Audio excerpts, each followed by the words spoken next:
Hi friends, கிளம்பிட்டேங்க ஊருக்கு. தம்பிலாம் வந்து திருவிழா கூப்பிட்டான் இல்லையா, அதுக்கு தான் வீட்லேயே மல்லிகைப்பூ வாங்கி கிளம்பிக்கிட்டு இருக்கேன். இதுக்கு முன்னாடி நைட்டே வந்து நான் பூ வந்து 2 கவர் வாங்கிட்டு ரொம்ப பெரிய மாலை இல்லை. ஏன்னா வந்து நம்மளுக்கு மாலை கட்ட தெரியும். ஆனால் ரொம்ப பெருசாலாம் வந்து கட்ட தெரியாது. அது வந்து நம்மளுக்கு சுத்த வந்து நம்ம நின்றுக்கிட்டு சுற்றணும், அதுக்கு அவ்வளோ வாட்டப்படாது. ஆனால் சின்னதாக மாலை மேக் பண்ண முடியும். ஏன்னா மாலை கட்ட நம்மளுக்கு தெரியும். அதனால் நைட்டே வந்து பூ வாங்கி நானே கட்டிட்டேன். இன்னொன்று, இந்த விலைக்கு மாலையே வாங்கிடலாம் தான், ஆனால் கையிலேயே கட்டி போடணுன்னு ஒரு ஆசை. அதனால் வந்து ரெடி பண்ணேன். இப்போ வந்து பெருசாக கட்டுறப்போ எப்படின்னா நம்மளுக்கு ரொம்ப சுத்த முடியாது. அது வந்து ரொம்ப ப்ராக்டிஸ் இருக்கவங்க தான் நின்றுக்கிட்டாவது சுற்றுவாங்க. மாலை கடையில் நீங்கள் பார்த்தா தெரியும், நின்றுக்கிட்டே கட்டிக்கிட்டு இருப்பாங்க. நம்மளுக்கு ஓரளவு இந்த லென்த்து வரப்பயே கையெல்லாம் வலிக்க ஆரம்பிச்சிடும்.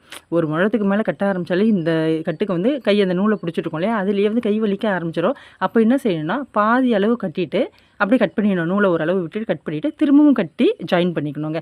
இப்போ வந்து நான் அடியில் சுங்குக்கு மல்லிகை பூவையே வச்சு முடிச்சுக்கிட்டேன். வேறு எந்த பூவும் கலக்கலை, மல்லிகை பூ மட்டும்தான். இப்போ மேலே வந்து மாலை கட்டுறப்போ என்னென்னா, மேலே வந்து நூல் இருக்காது. இப்போ வந்து நம்ம எட்ஜில் அதோட கார்னரில் 2 நூலை கொடுத்து நம்ம இது போல் முடிச்சு போட்டுக்கணும். ஒரே ஒரு இதை விட்டுட்டு பாருங்கள், இது போல் முடி போட்டு நம்ம எடுத்துக்கிட்டோன்னா மாலை ரெடி ஆகிடும். இதுக்கு மேலே பெருசாக வேணுனாலும் நம்ம செஞ்சுக்கலாம். ஆனால் விட்டால் ஜாயின் பண்ணிக்கணும். அது ரொம்ப பெரிய வேலை இல்லை, ரொம்ப ஈஸி தான். நம்மளுக்கு தெரிஞ்சதுனால நான் வந்து ரெடி பண்ணிக்கிட்டேன். ஒரு மீடியமான மாலை நான் எடுத்துக்கிட்டேன். நைட்டே கட்டி வச்சதுலேயே ரெடி பண்ணிவிட்டேன். ஊருக்கும் கிளம்பிட்டேங்க. பந்தகாட்சி எப்படி இருக்குன்னு என் கூட சேர்ந்து நீங்களும் பாருங்கள். வாங்க ஊருக்கு போகலாம்.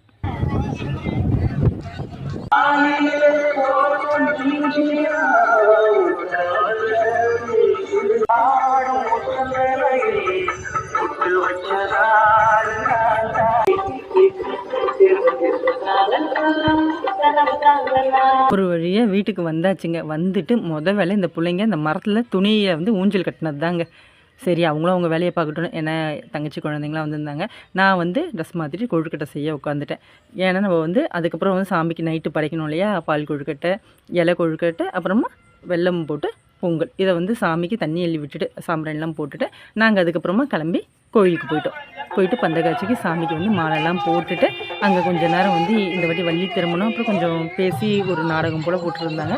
ரொம்ப நேரம் நிற்கலை, ஏன்னா காலிலேருந்தே நம்மளுக்கு வந்து வீட்டிலேருந்தே அலைச்சல் தான் இல்லையா. அதனால் கொஞ்சம் ஒரு 11, 12 மணி போலாம் வந்து படுத்துட்டேங்க. தேரை பார்த்தாச்சு. சாமி தரிசனம் செம்மையாக இருந்தது. நம்ம சாமியை பார்த்தோம். அங்கேருந்து அவங்க மாலை வேறு தூக்கி போடுவாங்க இல்லையா, அதை பிடிச்சோம். நல்ல மாலை அது வந்து எப்பயுமே வந்து நம்ம பிடிச்சி நம்மளுக்கு நல்ல மாலை கிடச்சா கொஞ்சம் மனசு நிம்மதியாக இருக்கும். பாருங்க, என் பொண்ணு கையில் இருக்குது. அதுக்கப்புறம் அவங்க பாலி கொட்டை எங்கள் வீட்டுக்கு போயிட்டாங்க.